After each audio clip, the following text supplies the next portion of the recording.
the Bhagavad Gita, where we are seeing Yashastra Vidhyam Uchrajya Vardate Kamakaratah Na Siddhyam Avapnoti Na Sukham Na Param Gatim. This particular verse is a continuation where the Lord has identified there are some very good qualities in the world, like ahimsa, having no hatred for anybody, having things like unconditional love. Then he speaks about charity, then he speaks about sacrifice. And he also identifies some qualities that are not so good qualities: ego, abhiman, showing off, pride, hypocrisy. And he says that one who practices divine qualities reach a divine goal. Very practical. Whatever you practice, that's where you'll go. And one who practices not so good things will not have such a good end. And some results come immediately. I remember giving somebody a ride and the next day they bring oranges for me in the ashram. Immediate karma. And some karma doesn't work that easily. I remember taking, in the ashram self, I remember taking somebody lunch by mistake in the ashram. And the next day they take my breakfast and my lunch. Immediate karma. So some things you get immediate karma for, and some things it's a little bit prolonged. But what Ari Shankaracharya, Bhashakar, the person who commented on this Gita that we follow the tradition of, he says that these things are meant for us to know what to practice and what to stay away from. You know, sometimes you go to the doctor and you have some disease. The most prevalent disease now is high blood pressure, cholesterol, also diabetes among the Hindu population. So you go to the doctor and the doctor tells you that in order to deal with these things, I'll tell you a secret, but I can't tell nobody else. I went to check my cholesterol, right? But I know the day I'm going to check it, I eat a doubles. So I tell the pharmacist, I say, is it possible for me to come back the next day? She said, yeah, come back any day I want. Not any day eat mahambog. And any day eat any oily food the night before and you get a low reading. What I was trying to do was to get a reading for something that I did not practice. And he's saying that whatever it is that we practice, that will be the reading at the end of life. Nothing comes out of a vacuum in life. Suppose we say Trinidad is a heaven. That God is a Trinidadian. And I live in that bhav of God is a Trinidadian, so I treat everybody like God wherever I go. And suppose we change our outlook or vision in life as a Trinidadian, and now I start living more for myself. 30 years down the road, because we are now living from a more self-centered perspective, where do you think the country will be 30 years from now? It will be self-centered. It will be where I get a flat tire on the side of the highway, which seems to be a regular thing, and nobody may stop. Or it can be I teach in some schools, and when there's something called bhaji pie, I don't know if you know it, it's like aloo pie with bhaji and cheese inside. And once that thing come in the school, it's done. So they don't care how much other children need to get, they go on with everything. So it's myself before the society. And because of that outlook, you find that there isn't a love anymore. And he's saying that why 2.5 verses was used in this chapter to speak about divine qualities, and the rest of the chapter, which is more than 20-something verses, speak about devilish qualities or diabolical qualities.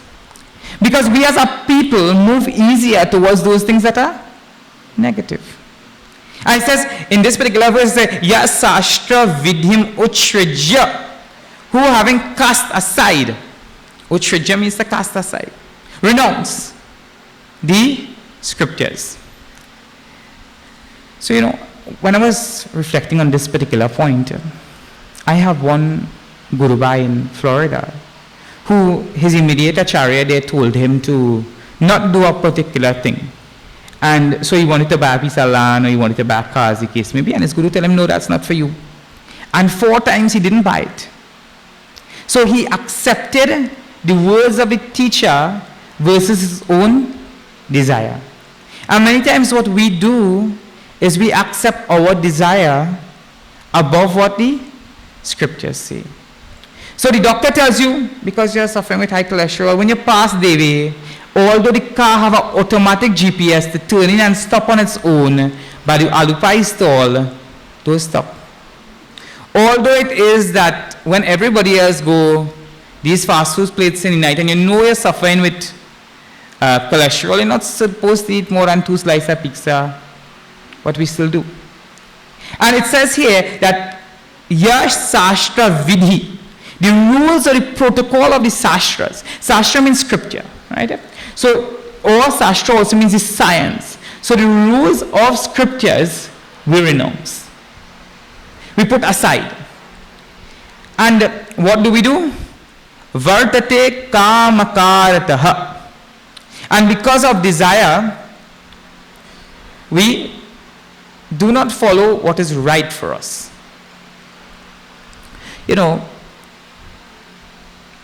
If I use a personal example with this, if I have my japa mala and I go out with some friends who may not be Hindus, and I have a desire to fit in into that circle, I may not do japa. I may not sit with my japa mala in the middle of the Maracas beach and chant Rama Rama Rama Rama Rama Rama Rama. Do you all see yourself doing that? Or you go Pigeon Point and you sit down on the beach there and you meditate. So, because of an image, we cast aside what we should do. Because my bed is a soft pillow top bed, and when I jump on that bed, I sink into the bed. And I have one of those houses where when the rain falls on the galvanized in the night time, and I can hear like if it's an orchestra playing for me to sleep. So when 4 o'clock come and the radio station says, Pratasmarami, it is morning time, please awake. You say, okay. Somebody ought to take out our radio, and we do that. Suppose, and I could go on and on with this thing, Suppose it is that Ayurveda, which is a science of Hinduism, speaks about eating properly. So you're only supposed to eat 3/4 of your belly filled and leave enough air for digestion. Suppose I know that, right? And I'm convinced of it as well. But when it is that I sit down in front of that channel and I tell you, like I've got a weakness. And I'm not talking about something that I have not also practiced in a negative sense. You eat until here. Those on the radio wouldn't be able to see what I'm saying. We eat until your neck, and still somebody bring a little bit and they say, have something there. And they're really offering with love, They say, eat some. You say, all right, because you're offering with love, I will have. And all our teachings, we cast outside. This is not a far-fetched thing when we're thinking about spirituality. And so spirituality means japa. So I sit down and I do that chanting of Om Namo Bhagavate Vasudevaya. Om Namo Bhagavate Vasudevaya. So I'm supposed to be doing that. Or I'm supposed to be doing some sort of self-denial. So Navaratri is there. For 9 days I'm fasting without fruits from 6 to 6. So from a scriptural perspective, that's what they're talking about. That's some austerity, some practice. Or for the rest of my life, even though I may suffer the most, for the next 10 years, I'm not going to speak an untruth, no matter what. Swami Vivekananda said, he said, for 12 years, if one speaks truth, then everything they say after that becomes truth.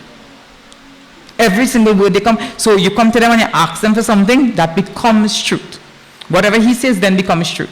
So he's saying that the vidhi, that what we should practice, under the impulse of some strong desire, we do not practice. So I may want to hold an image, I may want to experience an object, and because of that, even though the scriptures say something, I don't practice it. So even though I go to school as a university student and know I went to school to study, I cast aside that vision of studying to become a career-oriented person because of immediate joys, because of my friends, because I want to enjoy the world. So the sastras, which means his teachings as the science of study, this leads to success. I don't practice that. And because of that, na siddhim. I don't attain perfection. Because spirituality requires you to have a body, mind, intellect that is in tune with the world, aware of the world. And because it is that we do not practice any sort of discipline as we should, or any sort of devotion, or any type of spiritual practice, we don't gain that sense of peace in the world. So, worldly success we don't get at the level that we could even get it if we cast aside the sastras. You see, there were people like Janak, there were people like Dashrath, who were close to realization, if not realized, and they lived practicing the scriptures themselves. So success seems to be possible if you take the guidance of the sastras. He says, na siddhim or na sukham. You don't really attain the highest bliss that there is in the universe to be attained if we don't take the guidance of the scriptures. And when I was thinking about this, I always reflect on stories I would have heard growing up as a child of sadhus. These sadhus will just be in and around the villages and happy within their own selves. And I remember in Banaras, when I lived there was this group of sadhus, saints, Mahatmas. Over 24 hours of the day, they will just sing the name Ram. And once Gita Vahini, she was passing across and she catch me singing Ram, Ram, Ram with them. And they were going to class and they come back and then she stop out and jump out the rickshaw and she just do Ram, Ram, Ram and she went.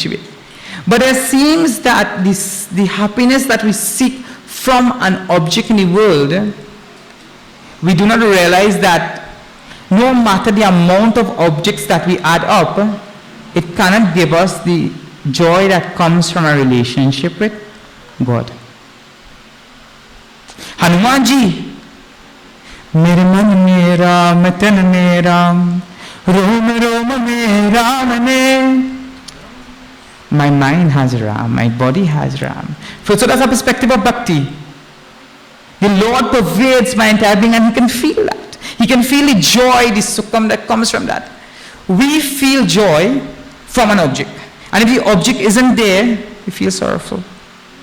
So all our joy in the world is dependent on the presence of that particular object. He says he attains neither joy, nor does he attain the supreme goal, Param Gatim. And there is one supreme goal where there is no sorrow, there is only happiness, there isn't any fear. So it says that you and me, if we are able to look beyond our immediate desires, there's a possibility of identifying with the scriptures and achieving something, which we'll see in the next verse. Shri Krishna Sharanam Mama. Shri Krishna Sharanam Mama. Shri Krishna Sharanam Mama. Shri Krishna Sharanam Mama. Shri Krishna Sharanam Mama. Shri Krishna Sharanam Mama. Shri Krishna Sharanam Mama. Shri Krishna Sharanam Mama.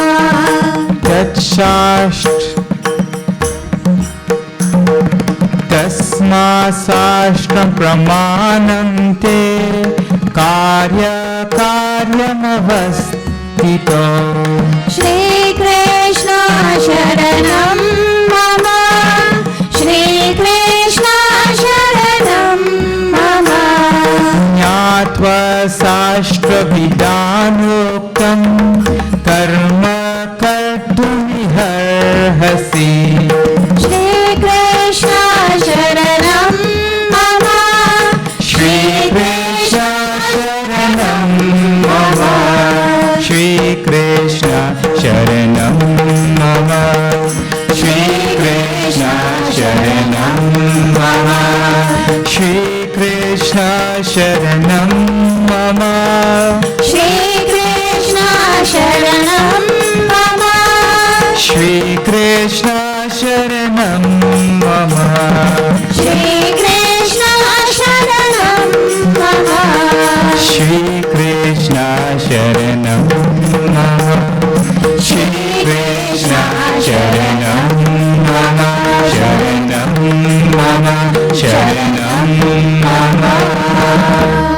Tasmat Sastram Pramanam Te. My dear friends, what he's saying here is that whatever you do in your life, make scriptures the praman. Whatever challenge you are facing in your life, whether it be at an individual level, relationships level, whether it be at a level of the family, whether it be at a level of community, whether it be at a national level, whether it be at a global level, use the scriptures in making decisions.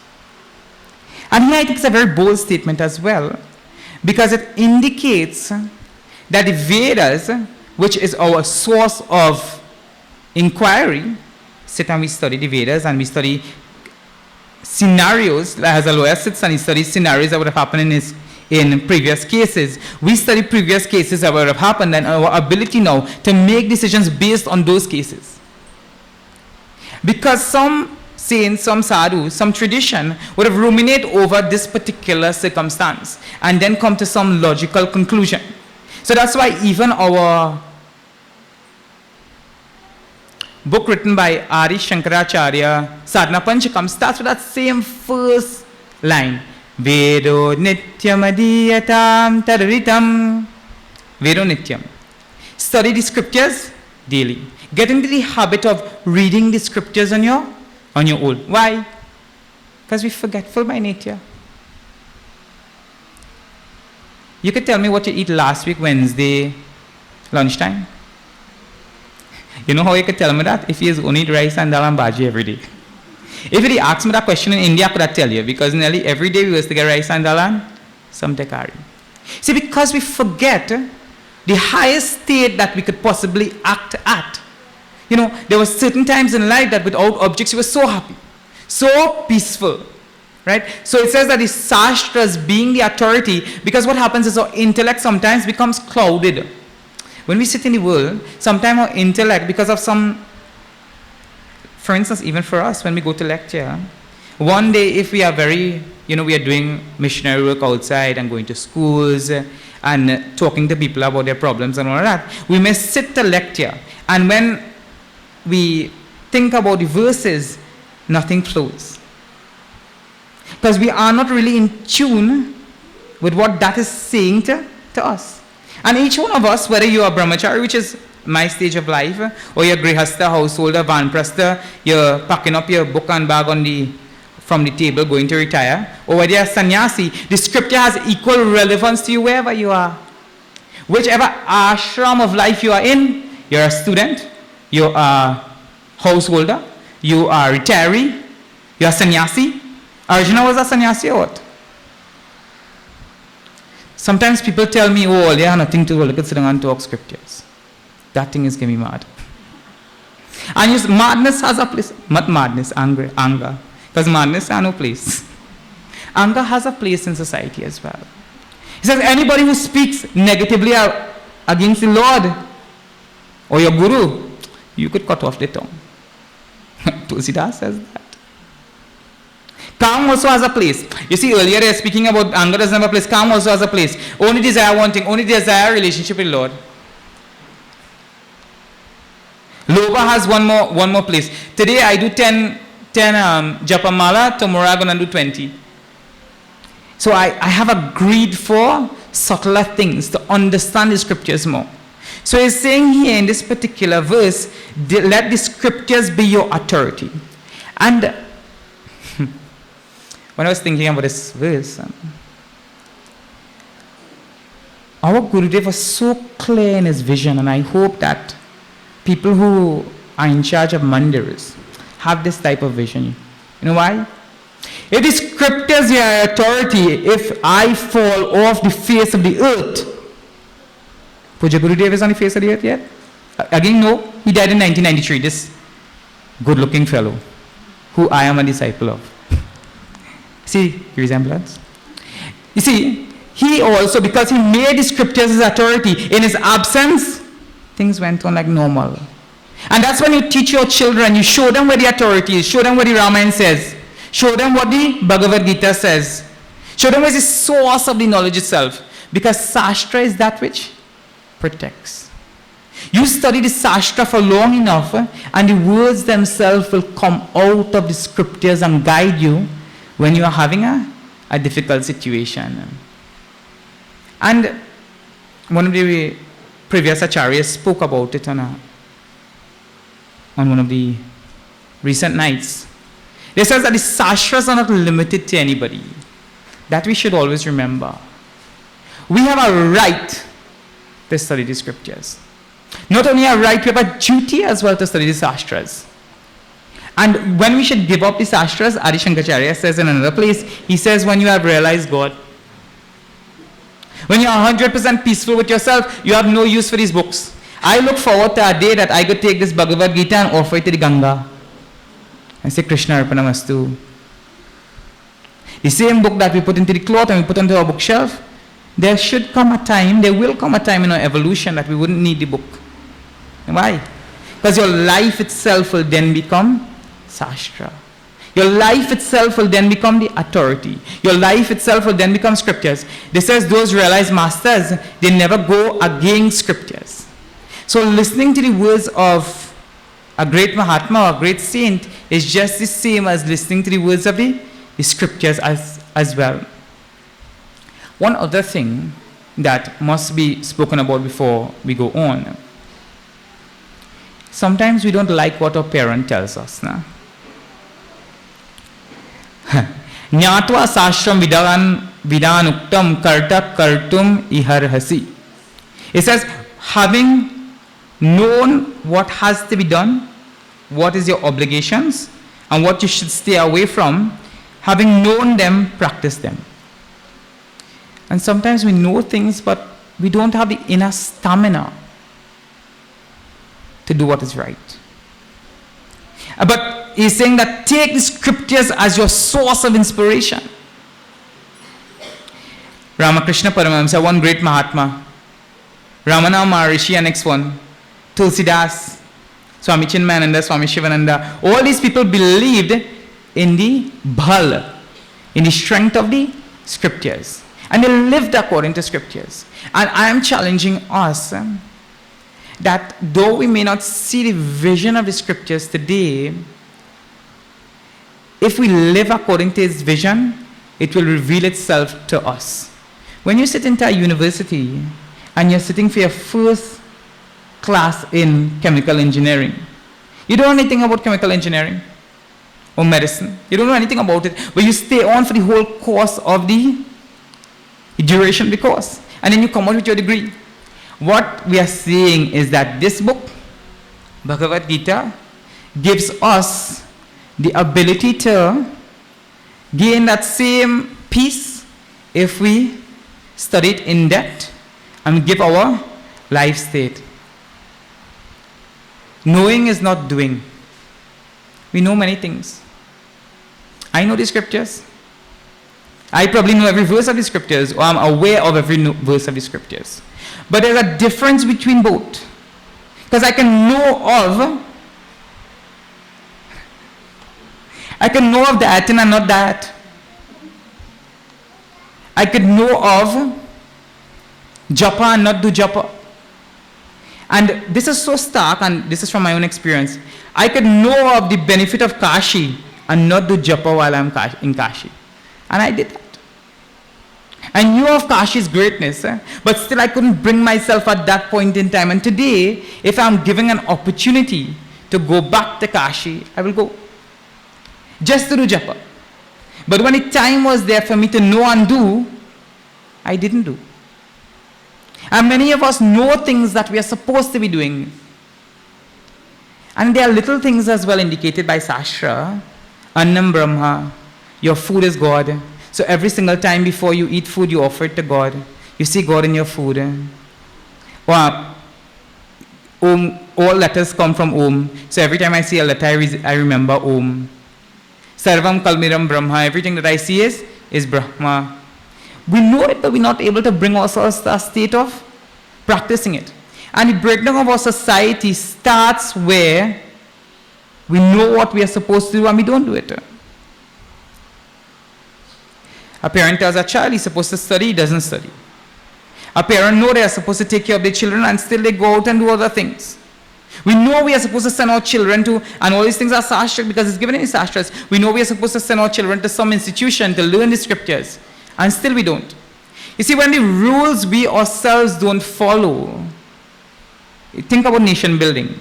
There are a certain amount of rules that are there. Niti Sastra is called politics, that are there that our politicians are supposed to follow, those who are in leadership positions, and when they don't follow, the result is they don't gain param gatim. They don't gain the highest end to be gained, and because of that, even knowing what they're supposed to know and not doing it, they fall into suffering. So, may we be able to read, reflect, study and implement the teachings of the Sastras, and may we also be able to always identify with the divine qualities in the scriptures. May I be more divine with every day. May I be able to manifest the divinity of the gods in my actions. When I walk, I should walk like if I walk among the gods. And there's no Isha Vasamidagam Sarvam. If Isha alone was there, the Lord alone was, and only from the Lord everything came, that's not a Hindu way of stating it. Isha means that one reality. Vasya closed the entire world.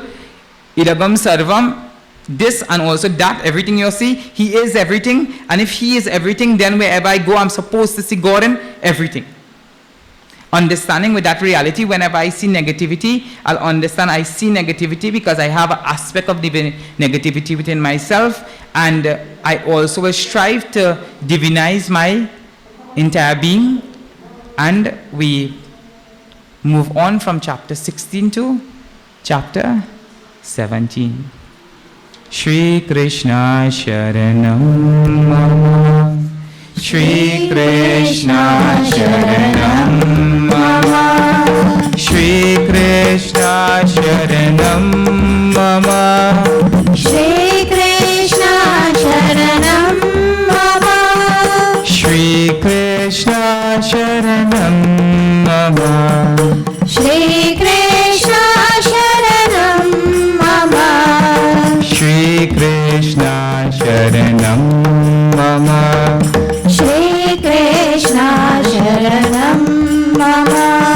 Ye Sashta Vimuchvijya Yajante Shadayan Vita. Shri Krishna Sharanam Mama. Shri Krishna Sharanam Mama. Tesham Nishtatuta Krishna Mama Hurajastama.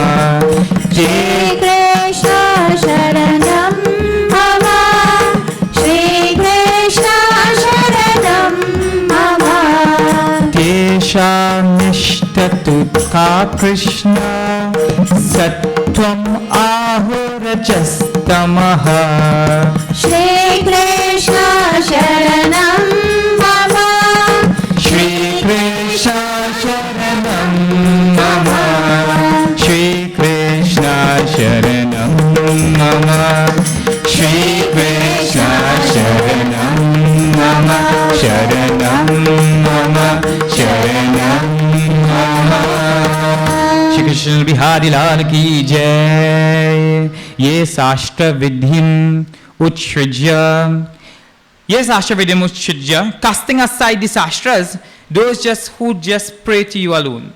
So they don't really pick up a book, they don't study, they haven't been taught in a tradition of a guru shishya tradition of what to do, what shouldn't be done. And then they just do. So whatever comes to mind, they offer in that way. In puja, there's a vidhi, there's a procedure. So what should be offered first? Avahanam, we should invite the Lord. Then asanam, we should give him a seat. Then after that, we should wash his feet. Padyo pujayami, hastyo pujayami, wash his hands, etc. And then go on and on and on, right? So in puja, there's a vidhi. There's a way that things are supposed to be done. In following the ways map to come to here, there was a way we needed to come down from the highway and come to here, or else we'd get lost. So in the universe, there's always structured ways of gaining success. That's why it says until the age of 20 plus that one should not be in any sort of activities that takes his vision away from the reality. And then after 75 plus, actually 50 plus, one is supposed to then be giving themselves more to savor-oriented activities. So then they start to identify themselves more with the universe. So he's saying that there is a particular procedure, method to be followed in puja. But in life as well, in anything that you want, there's a method to be followed. If I need to come and use this temple, I need to come speak to the people in charge. I can't come here, what is today? Thursday and decide, what's up Tony, let's use the temple. Can't. There's a way that all things has to function in the universe. So if it is that I want to, I remember my acharya giving a good example. He said, well, you have a bathe and ready and put up all the tilak and thing and then go to brush your teeth. Using the same example. I say, Acharya-ji, that wasn't the best example, nah? Because in my course, there was a few brahmacharis who didn't bathe in the morning time before they go to class. They get up late. So, thank God, the guy here telling on them now. But there's a way there's a system that have been observed in every aspect of life. If you need to study law, there's a way that you need to study that. If you need to become a good cook, you just can't go on to the first day and go into a hotel and say, I'm going to cook.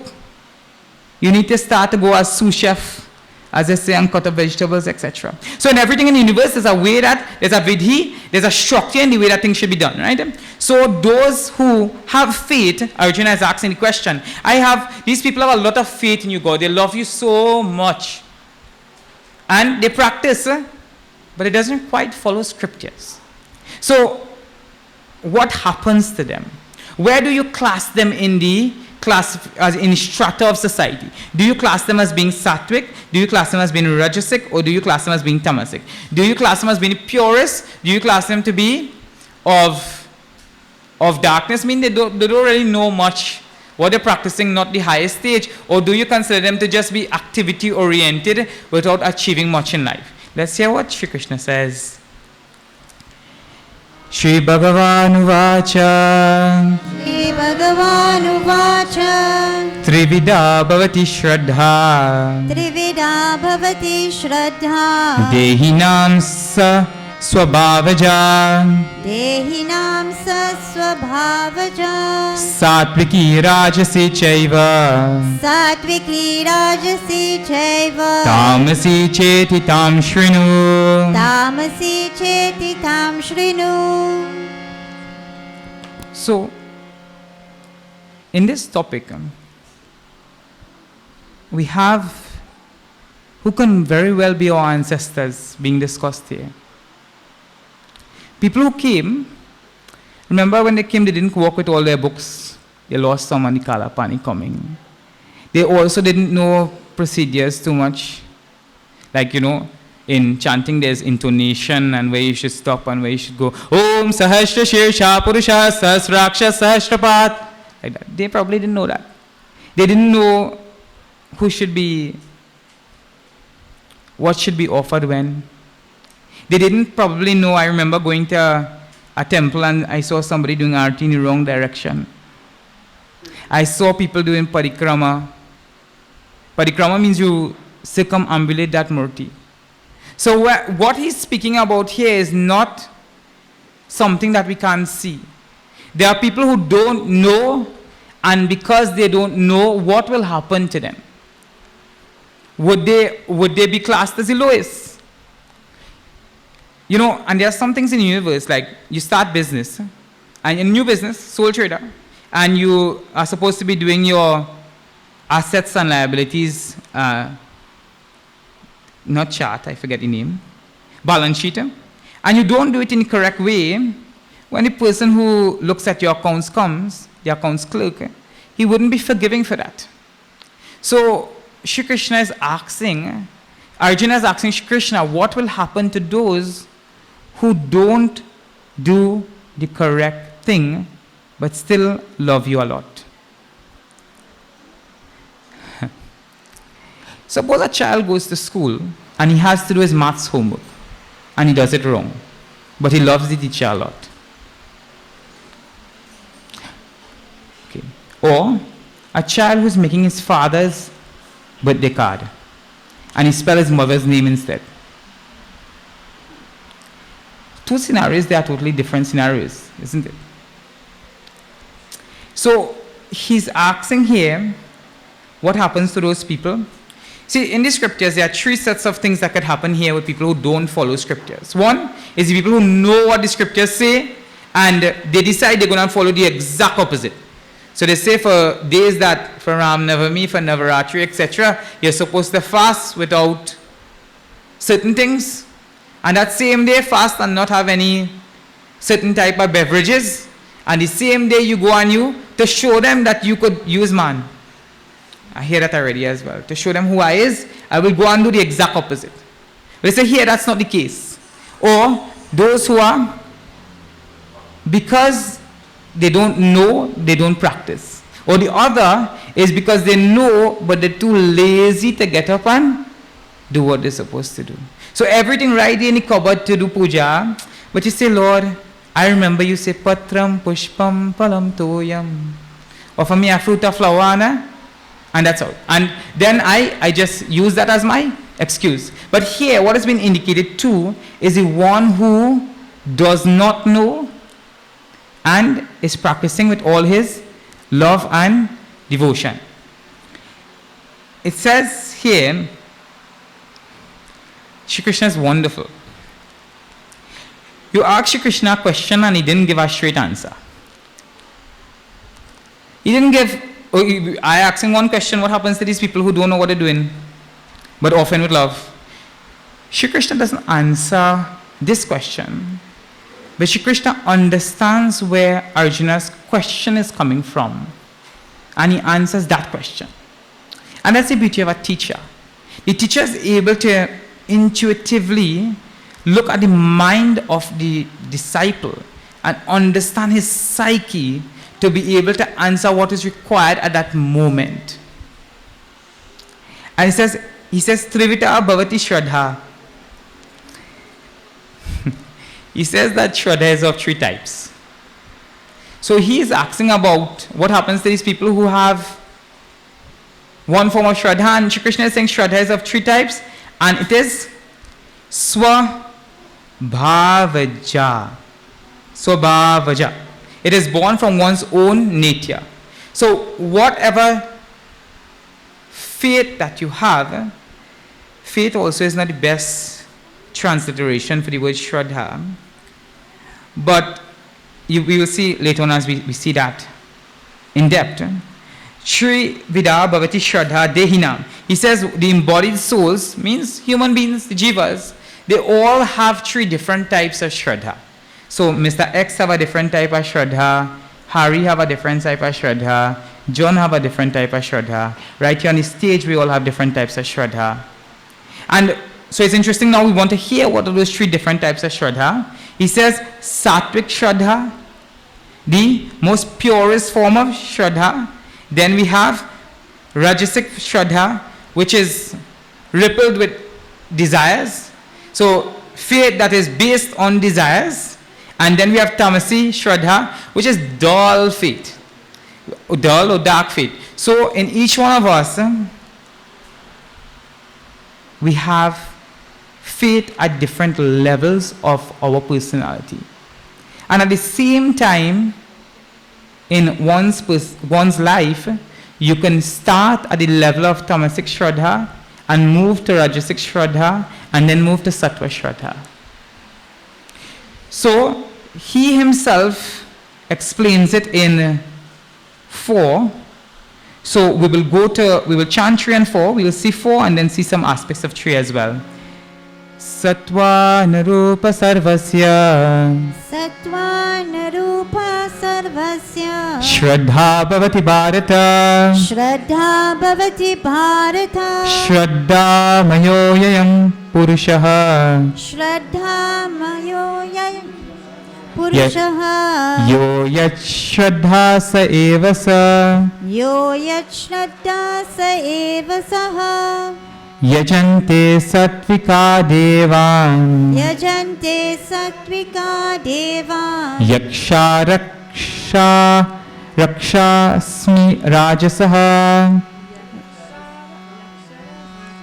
Yaksha rakshasmi rajasaha Raksha rakshasmi rajasaha Pretan bhuta ganashchanye Pretan bhuta ganamshchanye Yajante tamasa janaha. Yajante tamasa janaha. So in 2 we are seeing that there is something called Rajas, there is something called Tamas, and there is something called Sattva. So there is a great amount of purity in the world, there is a great amount of nobility in the world, there is a great amount of selflessness in the world. That's there. And he's not only talking about in Dehinam. Dehinam means in our body, in one body, it's there. But he's saying throughout the entire of the cosmos itself, the entire of this world, and all worlds as well. Dehinam refers to us who are embodied in one physical body-mind-intellect complex. Who feel that we have the body, we have the mind, and we feel we have the intellect. And he's saying here that in each of us, there's Sattva, there's purity, there's Rajas, and there's Tamas. And he says that Sattvanurupa Sarvasya, he says each person is known according to his Nitya. And he says, O Bharata, Bharata word is also referring to the nobility of Arjuna. And he says that as a man's fate, so that man verily is. That we'll see some other subtler points as we come back. He says, Yajante Sattvika Devan. He says those who are of sattvic or pure disposition worship the gods. They worship Indra, Kubir, Ganesh, Hanuman. So he says that Yajante Sattvika Devan Yaksha Rakshamsi Rajasaha. And there are those that in the night time, 12 o'clock in the night, they go to the cemetery and they invoke. And while I watch X-Files and thing, and they invoke what is there in the graveyard. And they worship there. The word Yaksha refers to Kubera, etc. So the people of Rajasic temperament who are based in desires, who are not very selfless in their nature, worship for things of the world. So I want to get money, I want to get position, I want to get anything. So these Yakshas, they are worshipped for that purpose. And then there are also people who worship the Rakshasas. Interesting. Rakshasa, when we think about Rakshasas, we think about something that is outside our sphere of influence. But we just did Rakshasi qualities.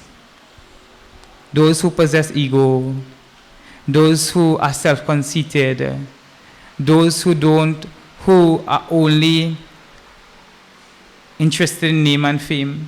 So it says that those who are Rajasic by temperament, they look for these people in the world and they worship them. So if you are supporting anybody with this type of temperament, you are also doing Rajasic Yajna. If you are imbibing these things in your own quality as well, and it says that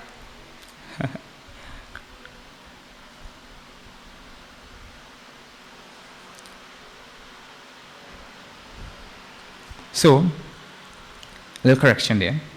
I was too excited to get to the Bhutan, Pretan, all of that.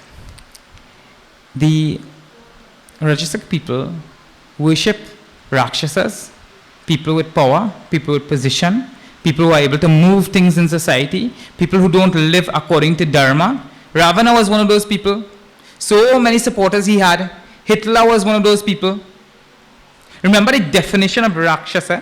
And then it says that the Tamasic people worship spirits, Preta, Bhuta.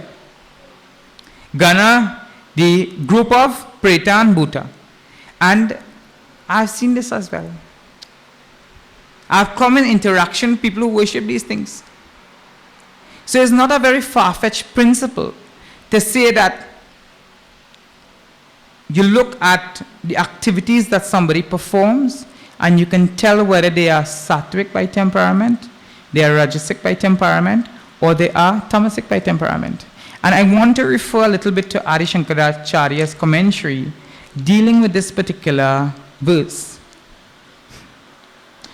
Trivida tri prakaraya bhavati shraddha.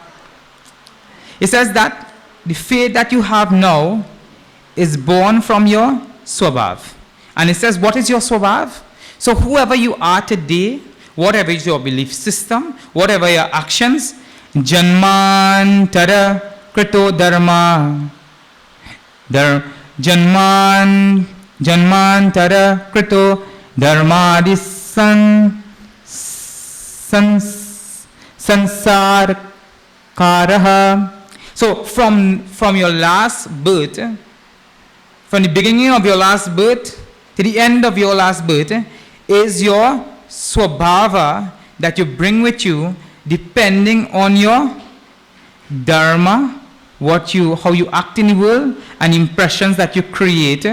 Marana kale abhivyakta swabhava uchiti.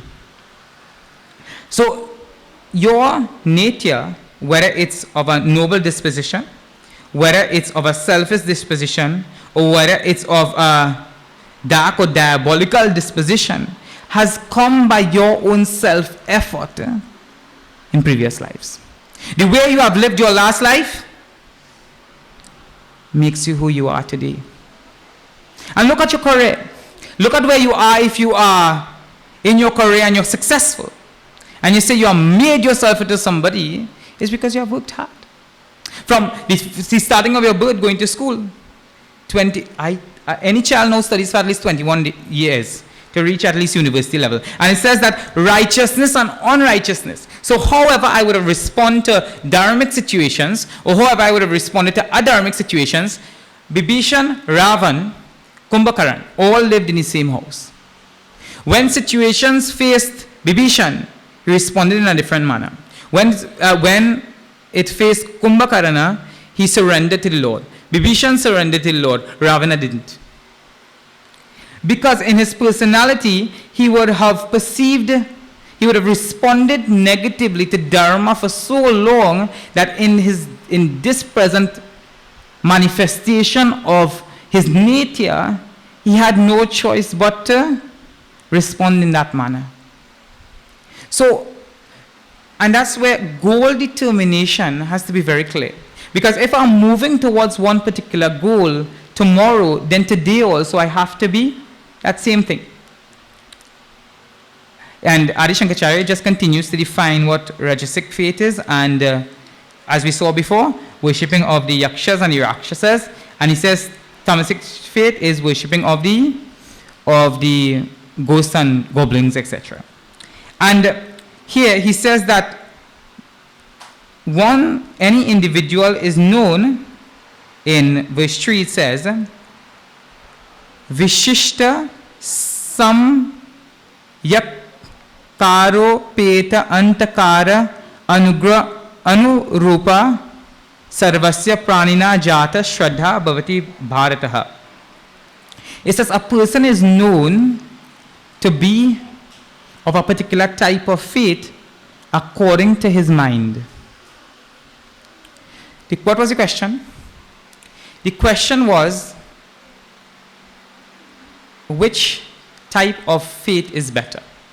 And Sri Krishna here is not just identifying faith alone, but he's also going to indicate what is sattvic dan, what it is to be given charity at its highest level, what it is to be doing austerity at its highest level, what it is to be doing austerity, charity, also yajna. What is considered to be the highest form of the expressions of these things. See, faith also of another you can never really understand. Faith is something that that person alone knows. It's a very vague question that Arjuna is asking, and Sri Krishna is giving a very broad answer, because in each one of us there are combinations of sattva, rajas and tamas. Today I may be lecturing on the scriptures, I may be 50-60% sattva, 30-something% rajas, 7% tamas. That might say enough. Whatever percentage that is, right? And then tomorrow, Navaratri is finished, and we may also be different levels of combinations of sattva, rajas and tamas.